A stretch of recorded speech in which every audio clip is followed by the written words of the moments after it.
ये बुढ़िया है, रोते पलाते बीमार पड़ते, कोई पूछता है, पूछ के चले जाते, कुछ करते नहीं, क्या फायदा।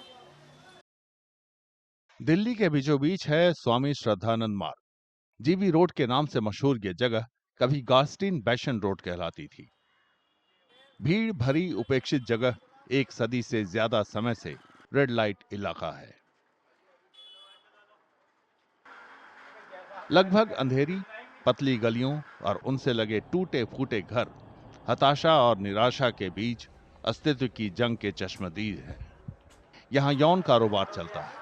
यौन कर्मियों की किस्मत में सिर्फ दर्द, गरीबी और उपेक्षा है।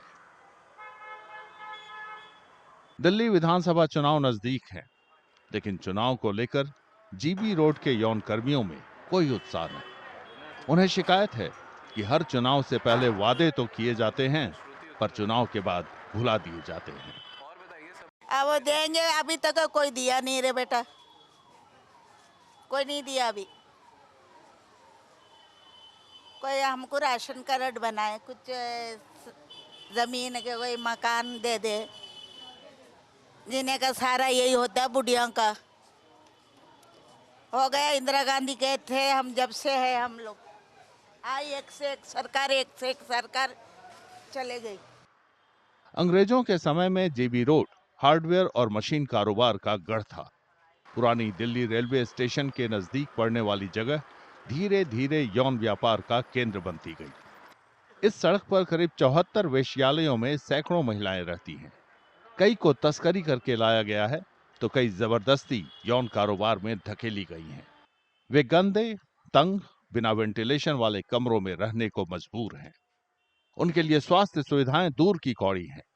ज्यादातर महिलाएं यौन संबंधी और दिमागी बीमारियों की शिकार हैं। See, that is one of the oldest profession in the world.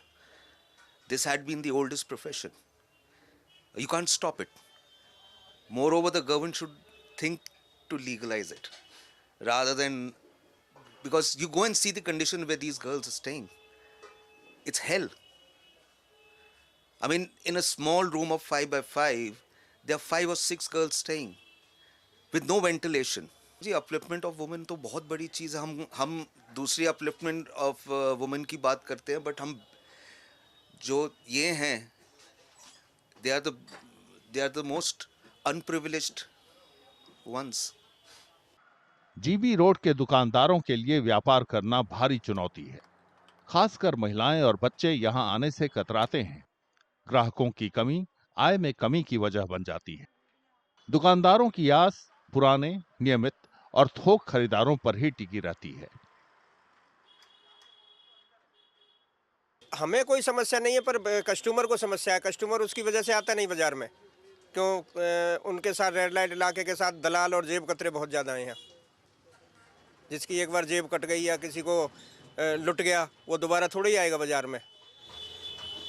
तो आने वाली सरकार से क्या चाह रहे हैं? हम तो यही चाह रहे हैं, थोड़ा साफ सुथरा इसको करें, थोड़ा इंतजाम करें, ताकि व्यापारी डरे नहीं आने से यहाँ।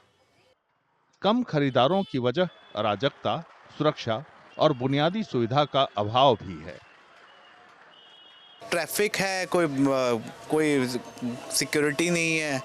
ऊपर से क्या कहते हैं, मेन तो हवा का बड़ी है। हमारे फादर की एज है या बच्चों की है, मेरा छोटा बच्चा है, तो यहाँ पे पॉल्यूशन इतना ज़्यादा है। पानी की इतनी प्रॉब्लम है, कभी आज तक पानी की प्रॉब्लम नहीं देखी थी, वो भी देखने रहे हैं अच्छी सोसाइटी में रहने के बाद भी। तो फिर क्या फ़ायदा? फिर ऐसे यहाँ पे हवा और पानी भी नहीं मिले, सबको टैक्स भी देते हैं, सब कुछ करते हैं, तो फिर ऐसे क्या लाइफ है? यहाँ कोई लाइफ तो ना है। हमारे पास इंफ्रास्ट्रक्चर नहीं है। बाहर से हमारा कस्टमर आता है, वो कहाँ पे आएगा, गाड़ी कहाँ लगाएगा, पार्किंग इश्यूज हैं। Government is not been able to provide us parking properly. हम कस्टमर्स के कैसे बोले कि आप इधर आइए?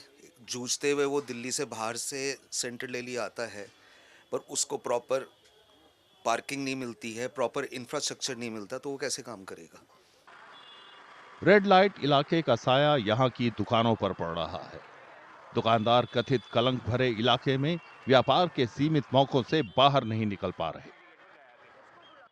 शिकायतों के बावजूद यौन कर्मियों को उम्मीद है कि इस बार का चुनाव उनकी जिंदगी में सार्थक बदलाव लाएगा।